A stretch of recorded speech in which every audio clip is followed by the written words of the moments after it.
प्रिय श्रोताओं, नमस्कार।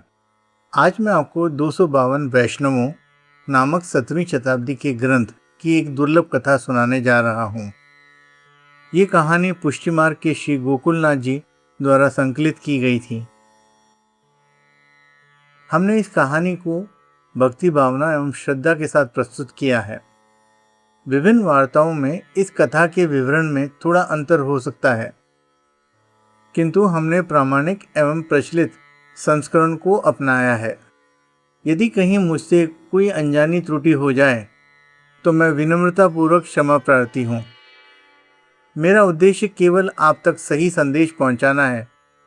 आइए अब आगे बढ़ते हैं शतरानी उस बाल विधवा की अनोखी गाथा की ओर, जिसने कृष्ण को अपना पुत्र बना लिया। काशी नगरी से 10 मील बाहर गन्ने और धान के खेतों के बीच बसा था एक छोटा सा गांव।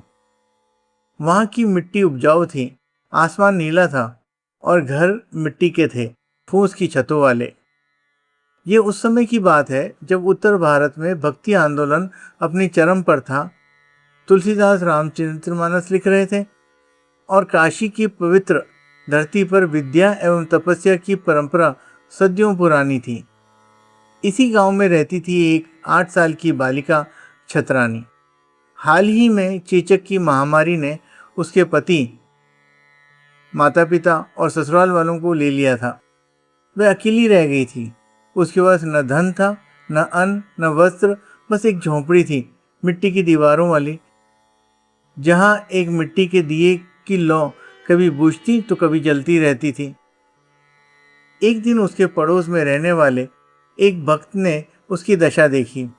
वह खुद पुष्टि मार्ग का अनुयायी था और अक्सर आदेल, जो गुजरात में अहमदाबाद के निकट बसा है, की यात्रा किया करता था, जहां श्री गुसाई जी वल्लभाचार्य के पुत्र विराजमान थे।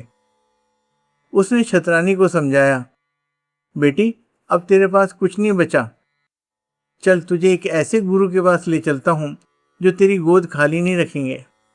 वह उसे ले गया। काशी के मैदानों से निकलकर राजस्थान के रेतीले रास्तों से होते हुए अहमदाबाद के द्वार तक और फिर आदेल पहुंचा। श्री गुसाई जी ने उस बाल विधवा को देखा।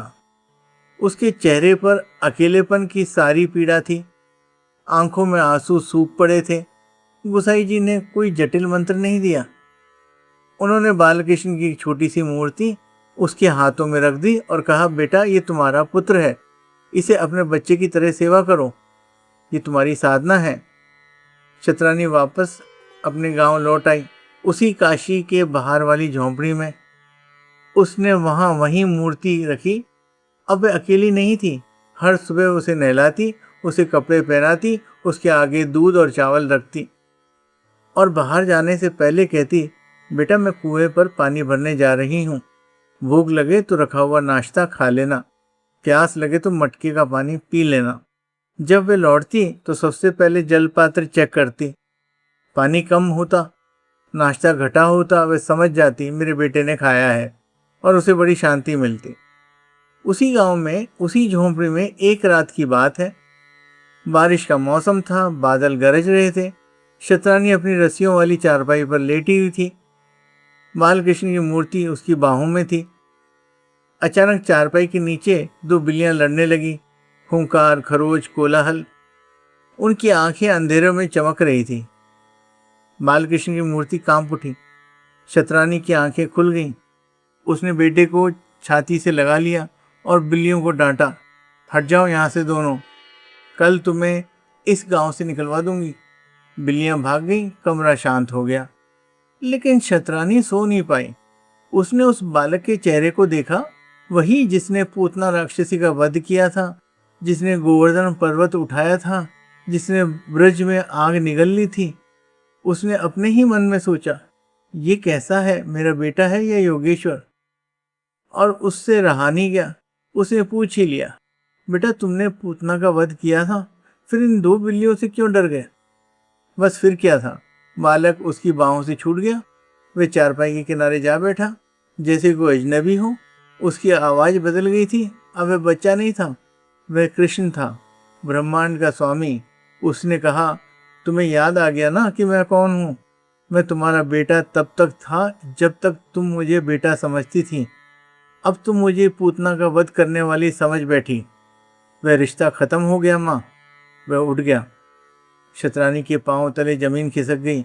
वे जमीन पर गिर पड़ी। उसने रोते हुए कहा, नहीं बेटा, मैं भूल गई थी, तू सिर्फ मेरा बच्चा है, सिर्फ मेरा।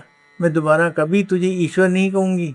वे 4 घंटे, फिर 4 दिन, फिर 4 सप्ताह तक उसके चरणों में पड़ी रही। उसने खाना नहीं खाया, पानी नहीं पिया।